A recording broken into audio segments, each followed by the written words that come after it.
Good afternoon. My name is Phil Robertson, and I'm the director of the Asia Human Rights and Labor Advocates.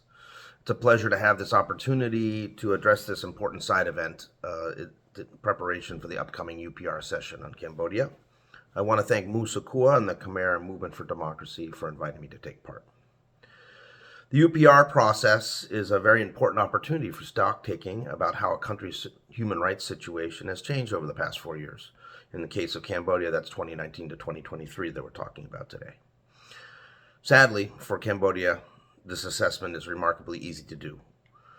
And despite plenty of generally uninformed hype that says, well, maybe Hun Manet is better than his father, different from his father because he's got a Western education, et cetera, the reality is that Hun Manet is really just the same as Hun Sen. Hun Manet is old wine in a new bottle, as the old saying goes. And sadly, this also goes for human rights issues. We have not seen any significant change or improvements in human rights since Hun Manet took over from his father. In fact, on just about every human rights issue you can imagine, the situation in Cambodia has gotten much, much worse in the past 4 years. Civil and political rights have virtually been wiped out.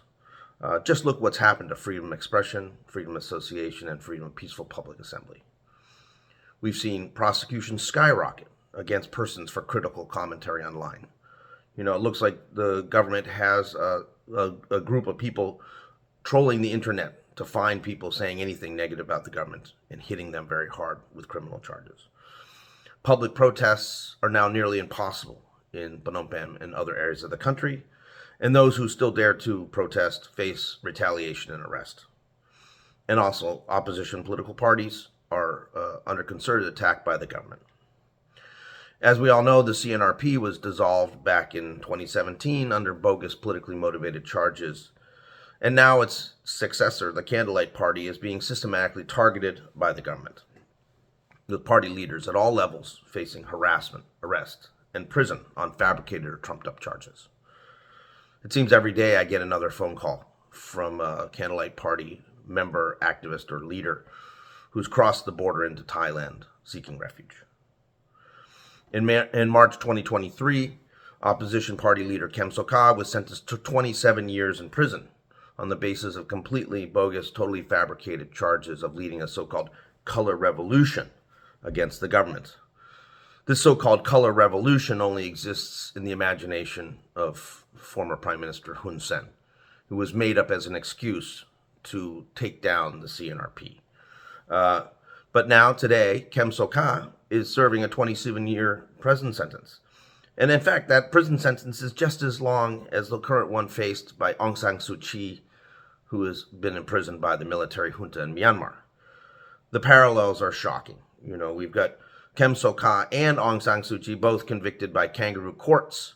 It's hard to tell the difference between a Cambodia court and a Myanmar military court. The situation is one where they're both held now in home detention, but there's no prospect that either will be released in any time soon. And that's a travesty of justice. Civil society is in retreat in Cambodia as the government cracks down on activists and organizations who call for respect for human rights. They defend communities. They blow the whistle on government officials, corruption. They seek to protect land, livelihoods, and the environment. If you just take a look at the government's shoddy treatment of Mother Nature, an innovative advocacy NGO led by Cambodian youth that won the prestigious Right Livelihood Award. This is the Alternative Nobel Peace Prize in 2023. Instead of celebrating that accomplishment, the government has persecuted Mother Nature.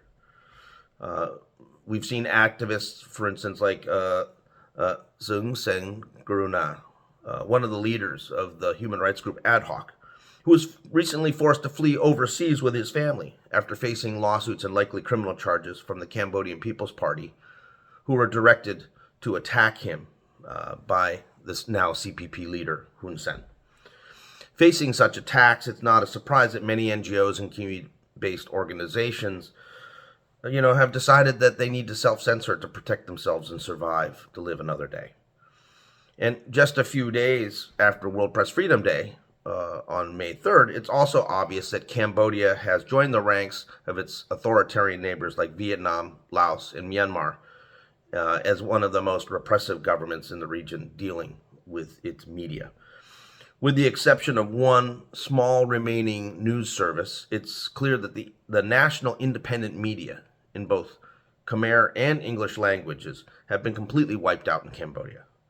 The last independent outlet, Cambodia News, is under constant threat from the government to shut it down if it runs stories that the government deems to be too critical.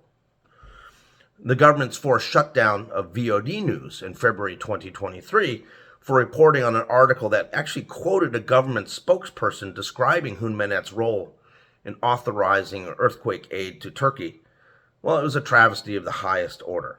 Basically, the government and the ruling CPP were looking for a reason to force the closure of VOD News, which had become too critical, was doing real investigative reporting and exposing government malfeasance and rights abuses.